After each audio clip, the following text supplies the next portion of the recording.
The hollow drumming of rain on the stagecoach roof matched the pounding in Daisy O'Malley's heart as she stared at the blood-soaked letter in her trembling hands.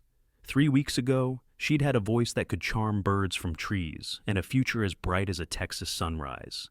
Now she was headed to Silvercreek with nothing but silence, scars, and secrets. Silvercreek, Colorado Territory, 1876. The mining town nestled in the shadow of jagged mountains was supposed to be her fresh start, far from the memories of the attack that had stolen her voice and her family. The doctor in Denver had called it hysterical aphonia.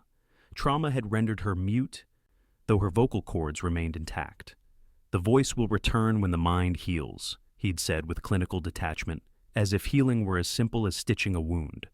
The stagecoach lurched to a stop, sending Daisy tumbling against the opposite seat. The door swung open to reveal a tall, broad-shouldered man with a weather-beaten face. "Last stop, madam. Welcome to Silvercreek." The driver offered his hand, which Daisy accepted with reluctance.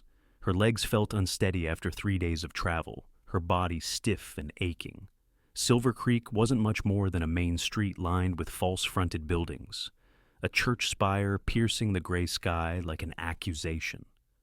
Mud sucked at Daisy's boots as she stepped down, clutching her single carpet bag containing all that remained of her former life. "You need directions, miss?" the driver asked. Daisy shook her head and pulled a folded paper from her pocket.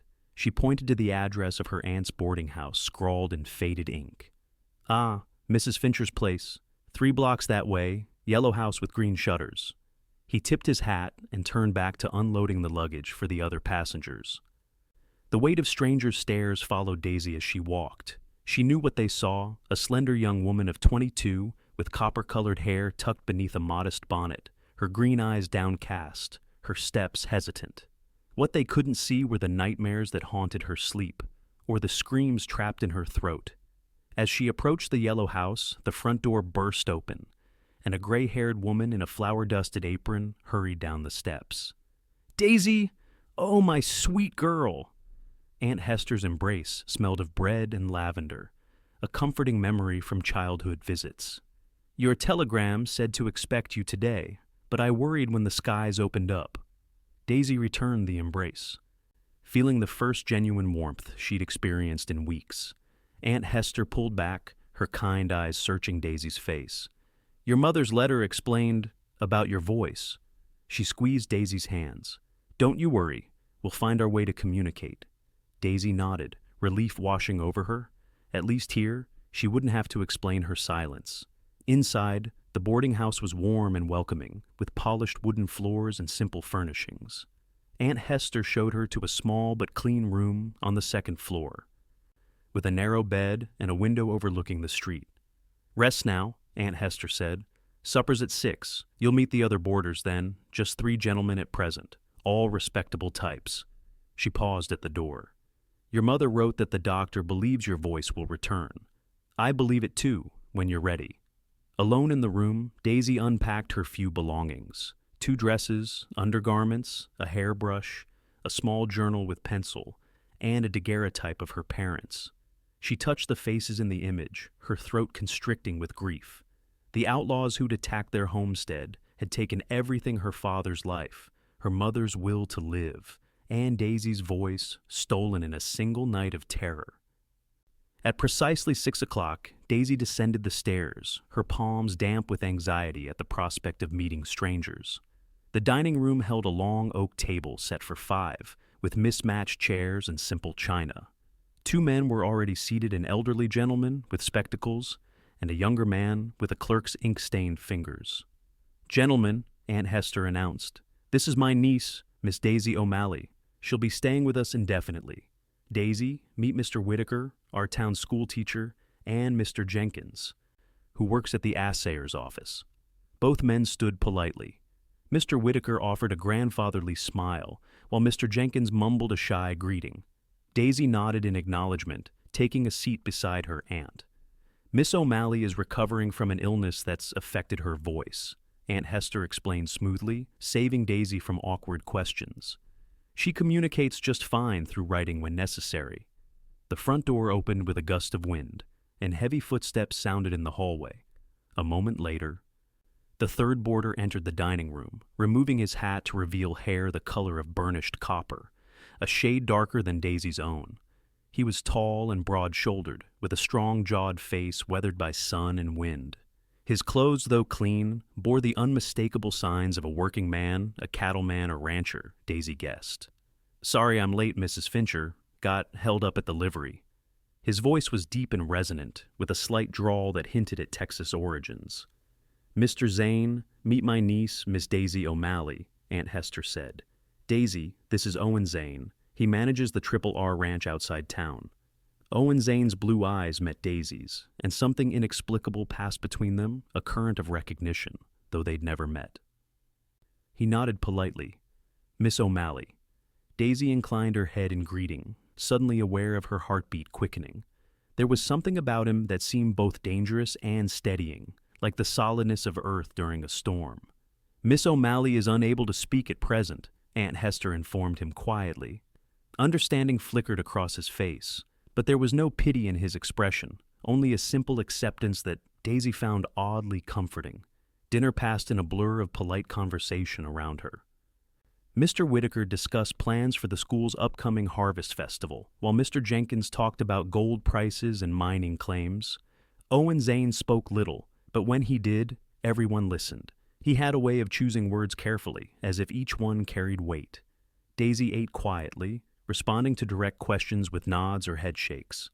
Occasionally, she would write brief responses in the small notebook she kept at hand. The ritual of passing food and making inconsequential conversation felt strangely normal, a glimpse of the ordinary life she'd once taken for granted.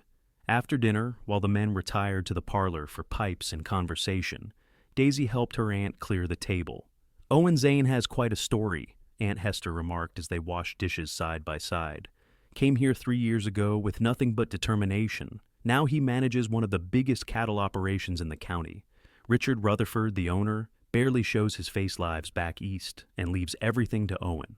Daisy nodded, only half listening as she dried a plate. "He's a good man, despite that hard exterior," Aunt Hester continued. "Last winter, when the Wilsons' barn collapsed under heavy snow, he brought his ranch hands to rebuild it, wouldn't take a penny for their labor." Daisy glanced toward the parlor, where Owen's deep voice occasionally rumbled above the others. There was something about him that intrigued her, perhaps the careful way he held himself, as if containing some immense strength or secret. That night, Daisy couldn't sleep. The unfamiliar creaks of the boarding house, combined with the remnants of her recurring nightmare, kept her tossing in the narrow bed. Finally, she lit a lamp and moved to the window seat, gazing out at the moonlit street.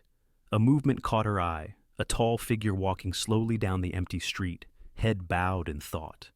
Even in the dim light, she recognized Owen Zane's distinctive gait. He paused beneath a street lamp, looking up at the night sky as if searching for answers there.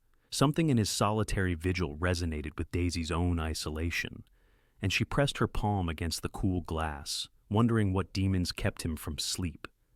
The days fell into a pattern. Daisy helped her aunt with the boarding house chores, cooking, cleaning, mending.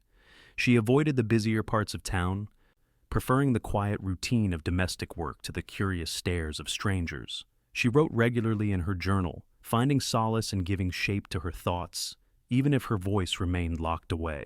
Owen Zane was often absent, his work at the ranch keeping him busy from sunrise to sunset. But he never failed to return for dinner, his presence somehow both disruptive and reassuring. He never pressed Daisy to communicate, seeming to understand her silence in a way others didn't. Sometimes she'd catch him watching her with an expression she couldn't decipher, not pity, not curiosity, but something deeper. One evening, nearly 2 weeks after her arrival, Daisy was sitting on the back porch, watching the sunset paint the mountains in shades of purple and gold, when the gate to the yard creaked open. Owen entered, leading a beautiful chestnut mare with a white blaze on its forehead. "Evening, Miss O'Malley," he said, touching the brim of his hat. "Hope I'm not disturbing you." Daisy shook her head, curious about the horse. "This is Maple," he said, patting the mare's neck. "One of our gentlest mounts. I thought—" He hesitated, showing a rare uncertainty. "Your aunt mentioned you used to ride, back in Kansas. Thought you might like to get out of town sometimes, see the countryside." Surprised by the thoughtful gesture, Daisy stood and approached the horse cautiously.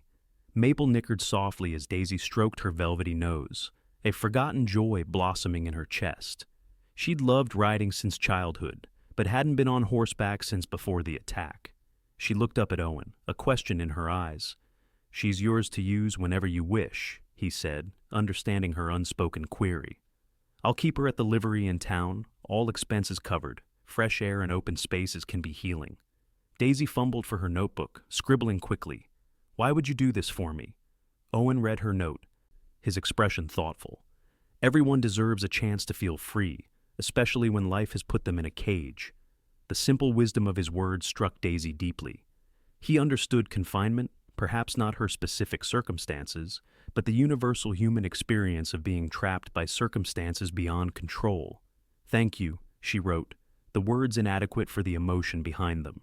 He nodded, a small smile softening his weathered features. "I'll show you a good riding trail tomorrow, if you're agreeable. It's Sunday, even ranch managers get a day of rest." Daisy nodded, warmth spreading through her chest at the prospect of escape, however temporary, from the confines of the town and her own silence. The following morning dawned clear and bright, the air crisp with the promise of autumn. Daisy dressed in her most practical skirt and boots, her heart lighter than it had been in months. Aunt Hester packed a small lunch of bread, cheese, and apples, clearly pleased by her niece's excursion. "Owen Zane is a fine escort," she said, wrapping the food in a checkered cloth. "You'll be safe with him." Owen was waiting at the livery stable with Maple and his own mount, a powerful black gelding named Thunderbolt.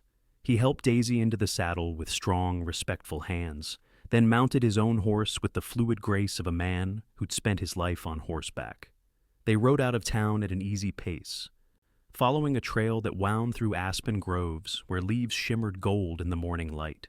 The only sounds were the rhythmic hoofbeats, the occasional call of a bird, and Owen's low voice as he pointed out landmarks or shared bits of local history. "That's Widow's Peak," he said, indicating a sharp mountain summit to the west. Named for a woman who kept a vigil there every day for 2 years, waiting for her husband to return from the gold fields. Story goes, he finally did, and they lived out their days in that cabin just visible on the lower slope. Daisy smiled at the romantic tale, wondering if it was true or just one of the West's many legends. As they climbed higher, the view opened up to reveal the sprawling valley below. Silvercreek, reduced to a collection of toy-like buildings beside a ribbon of water. They stopped at a grassy overlook to rest the horses and eat their lunch. Daisy sat on a sun-warmed rock, breathing in the clean mountain air, feeling somehow both small and significant against the vast landscape. Owen settled nearby, respectful of her space, yet close enough for conversation, or, rather, his conversation and her listening. He spoke more freely than she'd ever heard him at the boarding house, telling her about the ranch, his ambitions to own land someday, and occasional humorous stories about cattle drives and ranch life. "I came west after the war," he said, his gaze distant. "Couldn't settle back into Virginia society, not after what I'd seen. Out here, a man is judged by what he does, not where he comes from or what side he fought for." Daisy pulled out her notebook. "Were you very young during the war?" He nodded. "Enlisted at 18, right at the end. Saw enough to know I didn't want to see more." He paused, studying her face. "Your aunt mentioned you were from Kansas. Rough country during those times." She wrote again, "We were far enough west to avoid the worst, but the violence left its mark." "Violence always does," he said quietly. Something in his tone made Daisy wonder if he somehow knew about the attack, though she'd shared those details with no one in Silvercreek. Perhaps he recognized the shadow of trauma because he carried his own. They rode farther that day than either had planned, reluctant to end the peaceful excursion. By the time they returned to town, the sun was setting, painting the sky in dramatic streaks of orange and purple. Owen escorted Daisy to the boarding house door, his normally stoic face softened by the day's camaraderie. "Thank you for your company, Miss O'Malley," he said formally, though his eyes conveyed deeper sentiment.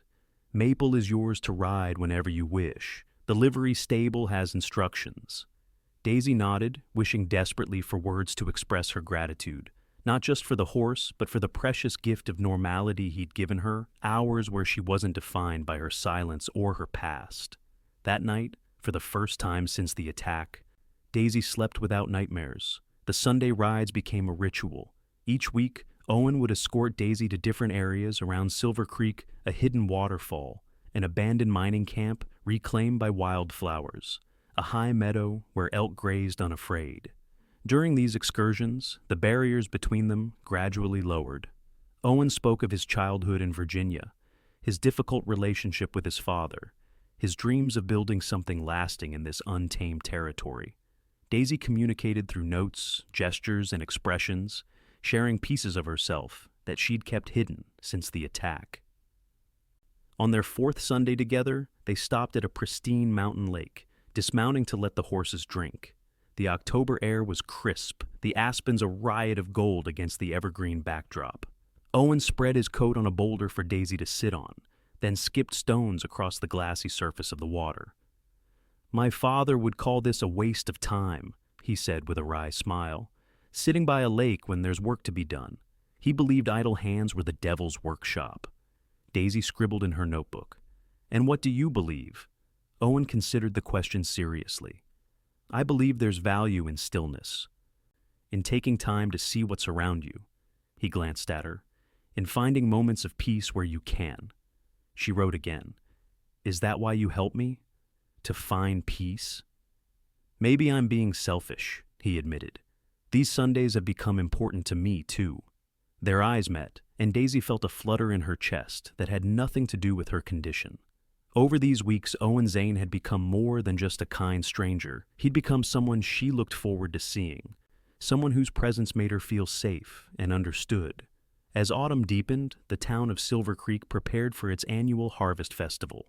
Aunt Hester was deeply involved in the planning, and by extension, so was Daisy, who found herself sewing bunting, baking pies, and helping decorate the town square. To her surprise, she enjoyed the work and the sense of community it brought, though she still communicated only through writing. The day before the festival, Daisy was hanging lanterns in the square when a commotion erupted outside the saloon.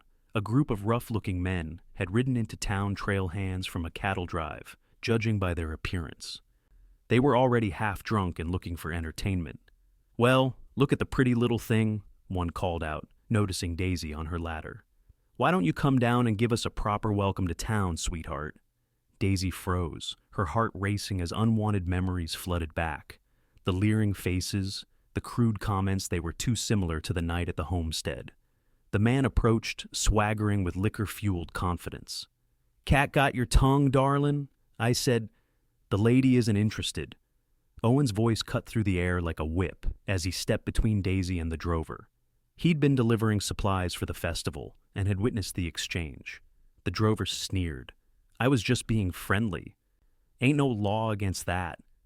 "There's a law against harassment," Owen replied evenly, but Daisy could see the tension in his shoulders. "Move along." For a tense moment, the drover seemed ready to challenge Owen, but something in Owen's steady gaze made him reconsider. "Plenty of friendlier ladies at the saloon anyway," he muttered, rejoining his companions. Owen turned to Daisy, his expression softening with concern. "Are you all right?" She nodded, though her hands were shaking as she descended the ladder. Owen noticed immediately, gently taking the lantern from her grasp before she dropped it. "Let me walk you home," he said, his voice gentle but allowing no argument. As they walked the short distance to the boarding house, Owen kept a respectful distance but remained protectively close. "Those men will be gone tomorrow," he assured her, just passing through on their way to the railhead. At the boarding house steps, Daisy paused, pulling out her notebook. "Thank you for intervening. Some men don't understand no, even when it's spoken aloud." Owen's expression darkened. "Did someone hurt you, Daisy? Is that why?" He trailed off, clearly uncomfortable asking about her muteness. She hesitated, then wrote, "Yes, but I don't want to speak of it now." "You don't have to," he said quickly. "Not ever, if you don't wish to. But if you ever do," he met her eyes steadily. "I'm a good listener." Daisy managed a small smile at that, appreciating his understanding and the lack of pressure. Most people were bursting with curiosity about her condition, but Owen respected her boundaries, offering support without demands. That night, as she prepared for bed, Daisy found herself thinking about Owen, the quiet strength he projected. the gentleness behind his stern exterior, the way he seemed to understand her unspoken thoughts. She was falling in love with him, she realized, with a mixture of joy and terror. Joy because loving Owen felt as natural as breathing. Terror because she didn't know if she would ever be whole enough for someone like him. The Harvest Festival transformed Silvercreek from a dusty mining town into a vibrant celebration of community. Tables groaned with food, fiddle music filled the air, and lanterns cast a golden glow over the town square. Daisy, wearing her best dress, a deep green that complemented her eyes and hair, helped serve cider and pie at Aunt Hester's booth. Owen arrived late in the afternoon, freshly shaved and wearing a clean shirt that emphasized the breadth of his shoulders. He made his way directly to Daisy, his eyes warming at the sight of her. "Miss O'Malley," he greeted formally, though his smile was anything but. "You've done wonders with the decorations." Daisy ducked her head, pleased by the compliment. Behind her, Aunt Hester gave Owen a knowing look. "Why don't you show Mr. Zane around the festival, Daisy?" she suggested. "I can manage here." With a grateful nod to her aunt, Daisy wiped her hands on her apron and removed it. She gestured for Owen to follow, leading him through the bustling square. They stopped at various booths, a ring toss, where Owen won her a small carved wooden bird. A fortune teller who promised them both long and interesting lives, a display of quilts crafted by the town's women. As dusk fell, the dancing began. Couples swirled to the lively music, while children darted between the dancers, laughing and playing tag. Daisy watched with a mixture of enjoyment and melancholy, remembering dances from before the attack, when she'd sung along with the music. "Would you care to dance, Miss O'Malley?" Owen asked quietly.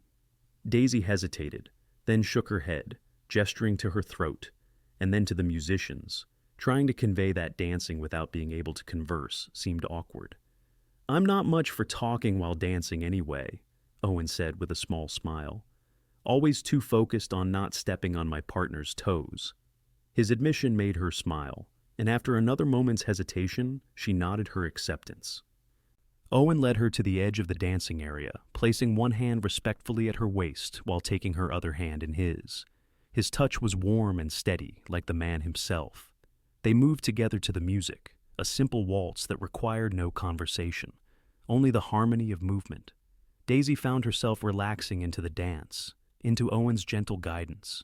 For those few minutes, her silence didn't matter. They communicated through the language of the dance, through small smiles, and the occasional pressure of his hand when he turned her. As the music ended, neither pulled away immediately. Standing close enough to feel the warmth of his breath, Daisy looked up into Owen's face and saw something there that made her heart skip tenderness. Yes, but also longing, carefully restrained. "Daisy," he said softly, her name sounding like a caress in his deep voice. A commotion at the edge of the square broke the moment. Voices were raised in anger, followed by the unmistakable sound of a scuffle. Owen's expression changed instantly, alert and concerned. "Stay here," he instructed, moving toward the disturbance. Daisy followed anyway, unwilling to be left behind. They pushed through the gathering crowd to find the drovers from the previous day engaged in a brawl with several local miners. The sheriff was attempting to separate them, but he was outnumbered. Without hesitation, Owen waded into the fray, pulling men apart with firm efficiency. His presence alone seemed to command respect, and the fighting gradually subsided. The sheriff, a grizzled man named Hollister, nodded his thanks to Owen. "Take your boys and clear out of my town," Hollister ordered the cattle drovers. "You've worn out your welcome." The leader of the drovers, a burly man with a scarred face, spat on the ground. "We're leaving at first light, but we paid for rooms at the hotel, and we aim to use them." "Then stay in them," Hollister warned. "I don't want to see any of you on the streets again tonight." As the crowd dispersed, Owen rejoined Daisy, concern evident in his expression. "I think I should see you home. These men could cause more trouble before they leave." Daisy nodded her agreement, suddenly tired and unsettled by the violence that had disrupted the peaceful celebration. They walked back to the boarding house in companionable silence, the sounds of the festival fading behind them. At the door, Daisy paused, pulling out her notebook. "Thank you for a lovely evening, despite the interruption." "It was my pleasure," Owen replied. "Though I regret we only had one dance." She smiled at that, then hesitated before writing again. Perhaps we could ride out tomorrow. I'd like to show you something." Owen looked surprised but pleased. "Of course. After church services?" Daisy nodded, a plan forming in her mind. She had been thinking about sharing her story with Owen for some time. And after tonight, after seeing the way he looked at her during their dance, she felt ready to trust him with her past. The next day dawned clear and cold, with the sharp edge of approaching winter in the air. After church services, where Daisy sat beside Aunt Hester in the third pew, and Owen stood respectfully at the back, never quite comfortable, she'd noticed, in the confines of the small church, they met at the livery stable. Maple greeted Daisy with a soft nicker, nuzzling her pocket for the apple she'd brought. Owen helped her mount, then swung easily onto Thunderbolt's back. They rode out of town at an easy pace, following now familiar trails into the hills. But instead of taking their usual route toward the lake, Daisy guided them eastward, toward a small grove of pines she'd discovered during one of her solitary rides. The spot overlooked the valley, but was sheltered from the wind, a peaceful sanctuary where she sometimes went to write in her journal. When they reached the grove, they dismounted and secured the horses. Daisy spread a small blanket on a patch of dry ground and sat, patting the space beside her in invitation. Owen joined her, his expression curious but patient.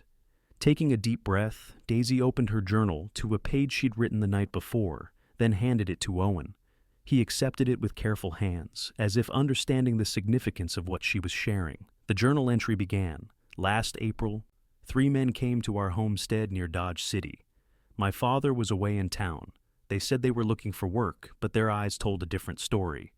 Owen read silently, his expression growing increasingly grave as he absorbed the details of the attack. How the men had turned violent when Daisy's mother refused them shelter. How Daisy had tried to intervene and had been struck down. How she'd regained consciousness to find her mother badly injured, and her father, who'd returned during the attack, dead from a gunshot wound. "I screamed until my throat was raw," she had written. "Then something inside me broke, and no sound would come. By the time help arrived, I could not speak a word. The doctor in Dodge City said it was shock. The doctor in Denver called it hysterical aphonia. They all said my voice would return when I healed. But how does one heal from watching one's father die?" When Owen finished reading, he closed the journal gently and returned it to her. His eyes, when they met hers, held no pity, only a deep, sincere compassion and a controlled anger at what had been done to her family. "Thank you for trusting me with this," he said quietly. "I'm honored by your confidence." Daisy took back the journal, opening it to a fresh page to write. "I wanted you to understand why I cannot speak, why I may never speak again." Owen read her words, then shook his head slowly. "Daisy, your voice isn't what matters to me. It's your courage, your kindness, your strength in facing each day despite what you've endured." He paused, seeming to choose his next words carefully. "I've come to care for you deeply, exactly as you are." Her heart pounding, Daisy wrote, "I've come to care for you too, but I'm afraid I'll never be whole again."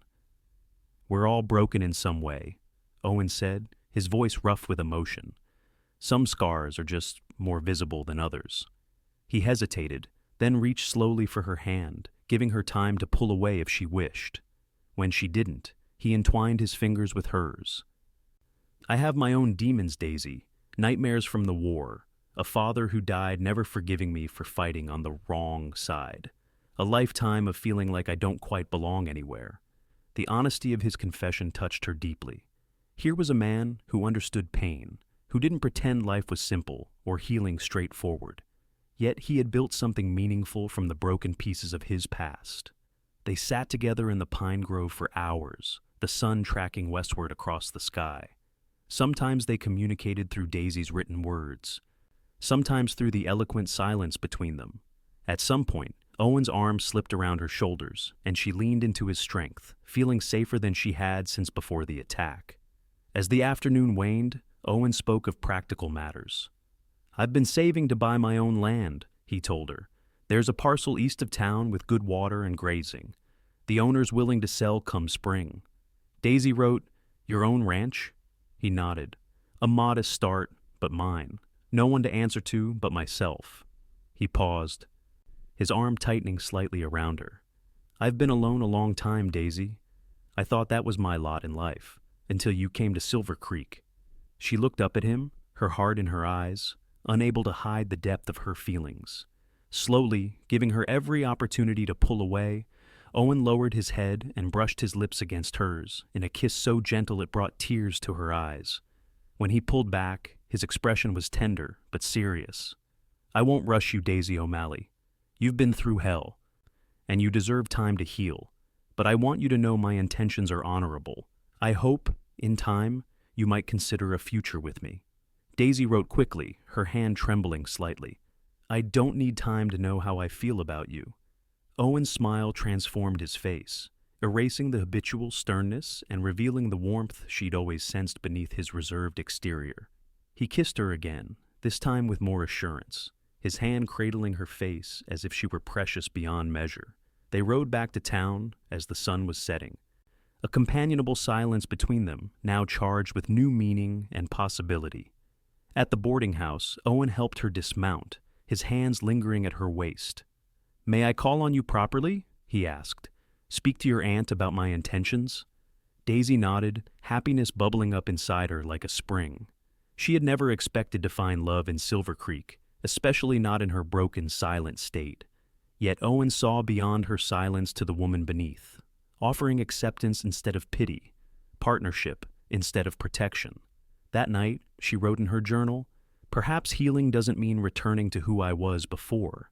Perhaps it means becoming someone new, someone stronger because of what I've survived. And perhaps love is part of that becoming." The weeks that followed were the happiest of Daisy's life since the attack. Owen called on her regularly, taking her for walks through town, accompanying her and Aunt Hester to church, joining them for Sunday dinners. The townsfolk quickly recognized their courtship, and Daisy found herself welcomed more fully into the community as Owen Zane's girl. Aunt Hester, after a serious conversation with Owen about his intentions and prospects, gave her wholehearted blessing to the relationship. "I haven't seen you so alive since you arrived," she told Daisy one evening as they prepared supper. "That man looks at you like you hung the moon and stars." As November turned to December, Silvercreek transformed under a blanket of snow.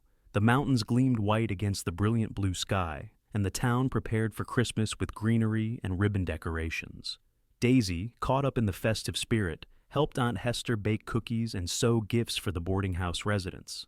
Owen was busy at the ranch, winterizing buildings and ensuring the cattle had adequate shelter and feed for the coming months. But he never failed to visit at least twice a week, often bringing small gifts, a ribbon for her hair, a book of poetry, once a pair of soft leather gloves he'd commissioned from the town's saddle maker.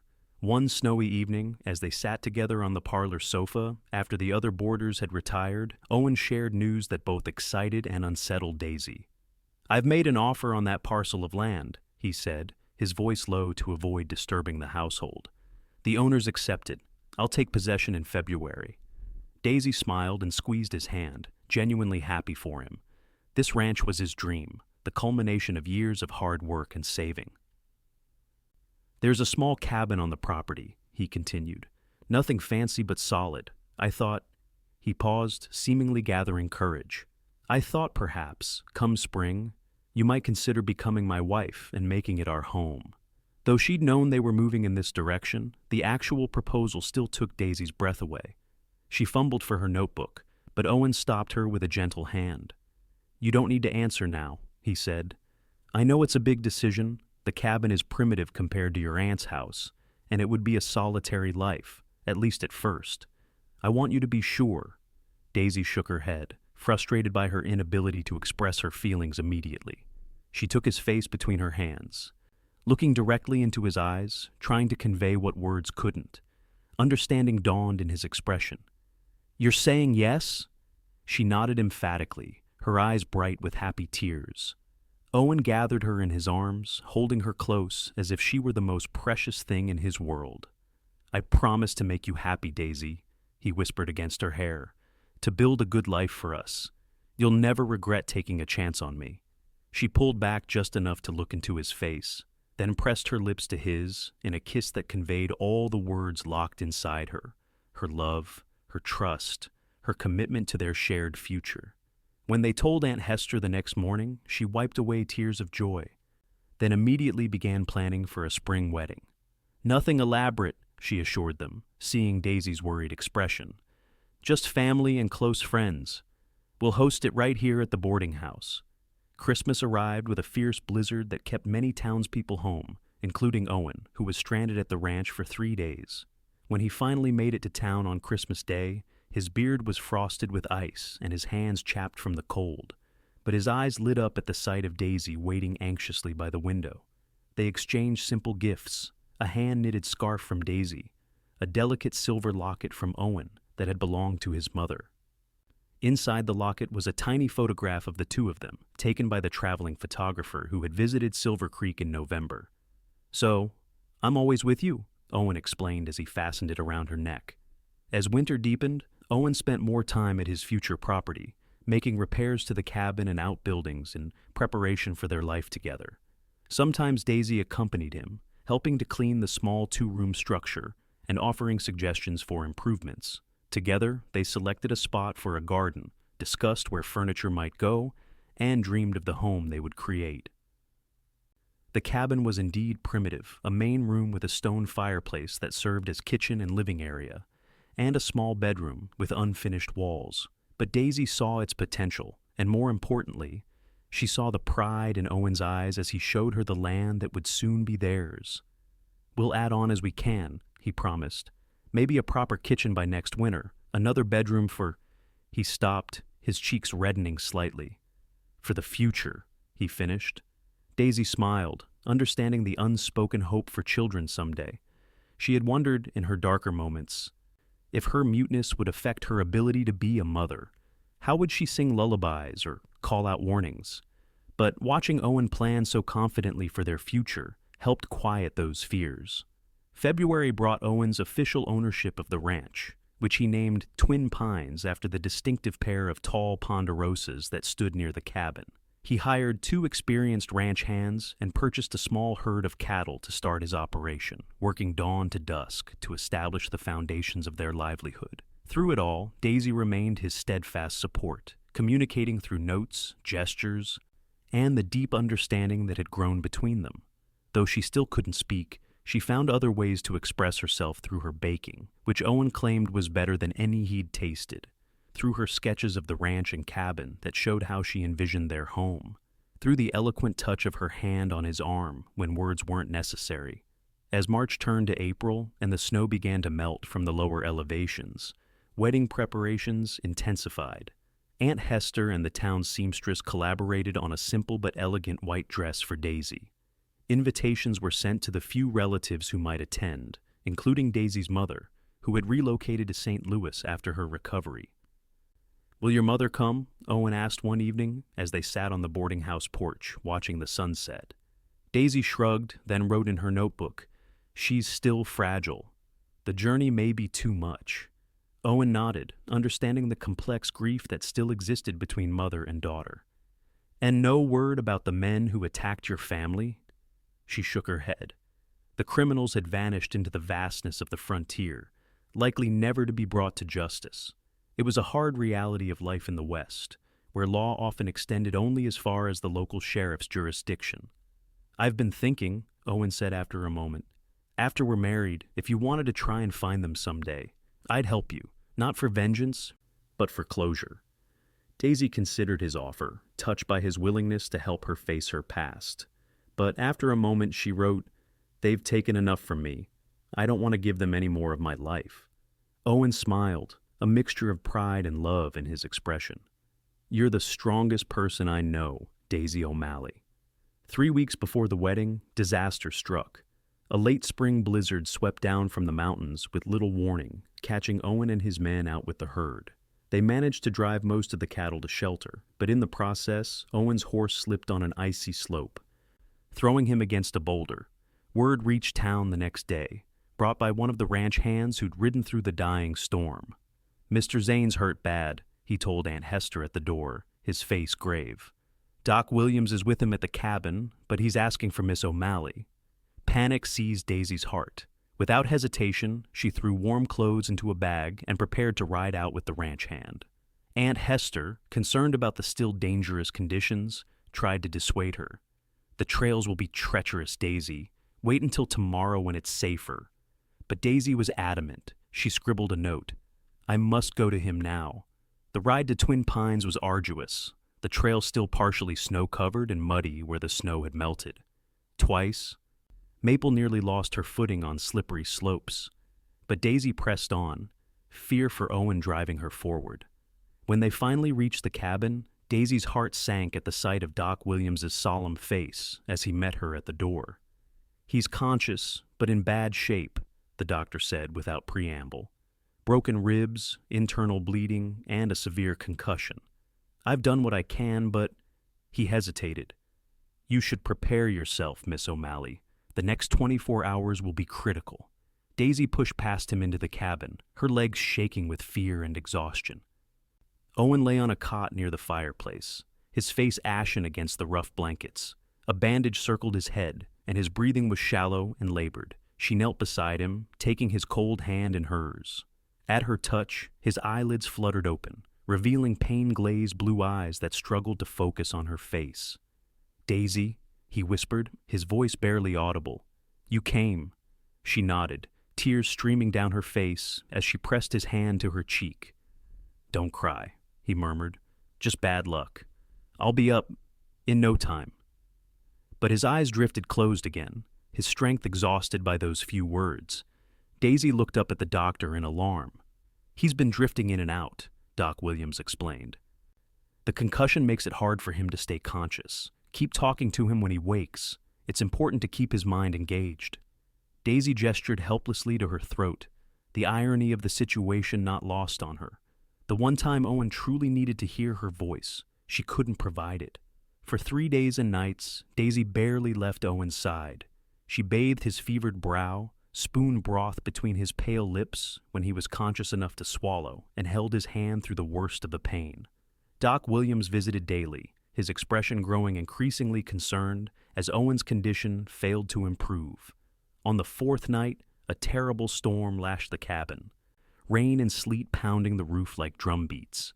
Owen's fever spiked dangerously high, his skin burning beneath Daisy's touch. He tossed restlessly, calling out in delirium sometimes to Daisy, sometimes to people she didn't know, ghosts from his past. Around midnight, he suddenly grew still, his breathing becoming so shallow that Daisy had to lean close to ensure he was still alive. Terror gripped her heart. The doctor wasn't due back until morning, and the storm made fetching help impossible. She held Owen's hand between both of hers, pressing it to her lips as tears flowed freely down her face. She couldn't lose him, not now, not when they were so close to beginning their life together. The thought of a future without Owen's steady presence, his quiet strength, his unwavering love, was unbearable. "Please," she tried to say, her lips forming the word, though no sound emerged. "Please don't leave me." Owen's eyelids fluttered, and for a brief moment, he seemed to look directly at her, recognition flickering in his gaze before his eyes closed again. Desperation clawed at Daisy's throat. She needed to reach him, to call him back from whatever dark place was claiming him. She thought of all they'd shared, the rides through the mountains, the quiet evenings planning their future, the gentle kisses and promises of tomorrow. She thought of the voice she'd lost, and the love she'd found, and something broke loose inside her. "Owen," she whispered, the sound barely audible even to her own ears, her throat burning with the effort. "Owen, please." She swallowed hard and tried again, focusing all her will on forming his name. Owen, Owen Zane. This time, the name emerged as a hoarse but unmistakable sound. Owen's eyes opened, clearer than they had been in days, fixing on her face with wonder. "Daisy?" he murmured. "Did you just—" "Owen," she said again, the word stronger now, tears of effort and relief streaming down her face. "Don't leave me. Fight." A weak smile curved his lips. "You spoke my name." She nodded, her hand tightening around his. "For you. Only for you." It seemed to give him strength. His fingers curled around hers with more pressure than before. "Not leaving you," he promised, his voice faint but determined. "Never leaving you," Through the remainder of that long night, Daisy continued to speak to Owen, halting, broken phrases at first, then increasingly fluid sentences as her long, dormant voice remembered its purpose. She told him about the wedding plans, about the garden she would plant at the cabin, about the future children they might have. She spoke of her love for him, of her gratitude for his patience, of her dreams for their life together. And Owen listened, drifting in and out of consciousness, but always returning to the sound of her voice, using it as an anchor to fight his way back from the brink. When Doc Williams arrived the next morning, he found Daisy asleep in the chair beside Owen's cot, her hand still clasping his. Owen was awake, his eyes clearer, his color improved. "Well now," the doctor said, surprised by the change in his patient. "You look decidedly better than when I left you." "Daisy spoke," Owen said simply, his voice weak but triumphant. "She called me back." Doc Williams glanced at the sleeping woman with amazement. "A miracle indeed," he murmured, moving to examine Owen more thoroughly. The examination confirmed what seemed impossible the day before Owen was turning the corner. His fever had broken, and though he remained seriously injured, the critical danger had passed. When Daisy woke, she found Owen watching her, a tender smile on his pale face. "Good morning," he said softly. "Good morning," she replied, her voice raspy from disuse but growing stronger with each word. "How do you feel?" "Like I've been trampled by the entire herd," he admitted, "but alive, thanks to you." She shook her head. "You fought your way back." "For you," he echoed her words from the night before. "Only for you." Owen's recovery was slow but steady. As April turned to May, he regained his strength enough to move around the cabin with help, and by mid-May, he could take short walks outside, leaning on Daisy's arm. Throughout his convalescence, Daisy's voice continued to strengthen, though it remained softer and huskier than before. "I like it," Owen told her one evening, as they sat on the cabin's small porch, watching the sunset paint the mountains gold. "It suits you gentle but resilient, like the rest of you." The wedding, postponed due to Owen's accident, was rescheduled for early June. By then, Owen had recovered enough to stand without assistance, though he still tired easily and carried the fading bruises of his ordeal. The ceremony was everything they had hoped for, simple, meaningful, and surrounded by the community that had embraced them both. Aunt Hester wept openly as Daisy, radiant in her white dress, spoke her vows in a clear, steady voice. Owen, handsome despite his lingering pallor, promised to love and cherish her through all the storms life may bring, just as you guided me through mine. Daisy's mother did not attend, sending instead a beautiful handmade quilt and a letter expressing her hopes for her daughter's happiness. Though the absence stung, Daisy understood some wounds were too deep for easy healing. After the celebration at the boarding house, Owen and Daisy rode to Twin Pines Ranch, now their shared home. The cabin had been transformed during Owen's recovery curtains, hung at the windows. A colorful rug covered the plank floor, and wildflowers filled jars on every surface, Aunt Hester's doing, to welcome the bride. "Welcome home, Mrs. Zane," Owen said as he carried her over the threshold, insisting on the tradition despite his not fully healed ribs. "Home," Daisy repeated, the word filled with wonder.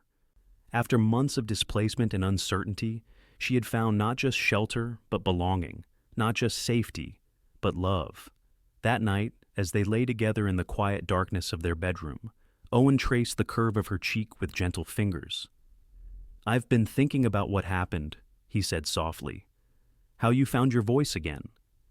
"I needed to reach you," Daisy explained simply. Nothing else mattered in that moment, not fear, not trauma, not the past, just you. The doctor said sometimes it happens that way with aphonia. A shock or powerful emotion can break through the blockage. She nodded against his shoulder. "I'd been feeling words forming for weeks, especially when I was with you. But that night, when I thought I might lose you," she shuddered at the memory. "Your name was the only word that mattered." Owen's arms tightened around her. "I heard you through the darkness, Daisy. Your voice called me home." The summer passed in a blur of hard work and happiness as they settled into married life. Owen, fully recovered by July, threw himself into building the ranch, while Daisy created a home from the humble cabin. She planted a vegetable garden that thrived in the mountain soil, learned to make cheese from the milk of their 2 cows, and began to put up preserves for the winter ahead. In the evenings, they would sit on the porch and talk about the day's work, their plans for the future, sometimes about the painful pasts they'd both survived. Daisy's voice grew stronger, though certain sounds remained difficult, and she occasionally lapsed into silence when tired or stressed. "It doesn't matter," Owen assured her during one such moment. "Voice or no voice, you're still the same Daisy." By autumn, Twin Pines Ranch was beginning to flourish. Owen had increased his herd, built a larger barn, and hired a third hand to help with the expanding operation. The cabin, too, had evolved, with a new kitchen added to the back and plans for a second bedroom for the future, as Owen still said with a meaningful smile. That future arrived sooner than expected. In late September, Daisy confirmed what she'd suspected. For several weeks she was expecting their first child, due in the spring. When she told Owen, his face transformed with such pure joy that she couldn't help laughing. He lifted her off her feet in a careful embrace, then set her down quickly, suddenly concerned. "Is that safe? Should I not have done that?" "I'm with child, not made of glass," she assured him, still smiling at his protective instinct. They spent that evening making plans for the baby's room, for adjustments to their routine, for names they both liked. Owen insisted on taking over some of Daisy's heavier chores, despite her protests that she was perfectly capable. "Humor me," he said, pulling her close. "I nearly lost you once before I had you. I won't take any chances with you or our child." As winter settled over the mountains once again, bringing snow that transformed Twin Pines into a pristine wonderland, Daisy reflected on the journey that had brought her here. Just over a year ago, she had arrived in Silvercreek, broken and silent, convinced that her voice and her happiness were gone forever.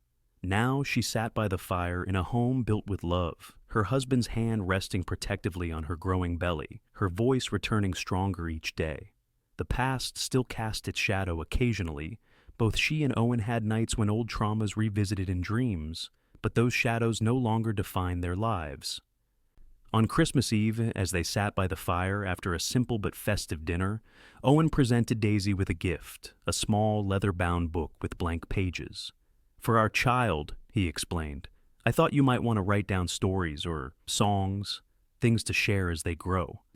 Touched by his thoughtfulness, Daisy opened the book to find Owen's handwriting on the first page. "The story of how your mother found her voice, and how your father found his heart. A love story." "Oh, Owen," she whispered, tears welling in her eyes. He took her hand, his expression serious. "I want our child to know that some things are worth waiting for, that healing isn't always straightforward, but is always possible." He brushed a strand of hair from her face. "That sometimes the greatest act of love is simply being patient while someone finds their way back to themselves." Daisy leaned into his embrace, thinking of all they'd overcome and all that lay ahead. "I love you, Owen Zane," she said clearly, the words flowing without effort now when spoken to him. "And I love you, Daisy Zane," he replied, his voice deep with emotion. Every day, every word, every silence between the words. Outside, snow began to fall, each flake unique and perfect against the darkening sky. Inside, by the warm light of the fire, Daisy and Owen held each other, their shared past behind them, their future unfolding with each beat of their hearts, and the new life growing between them, a future born of patience, courage, and the healing power of love that had waited steadfast for her to speak his name.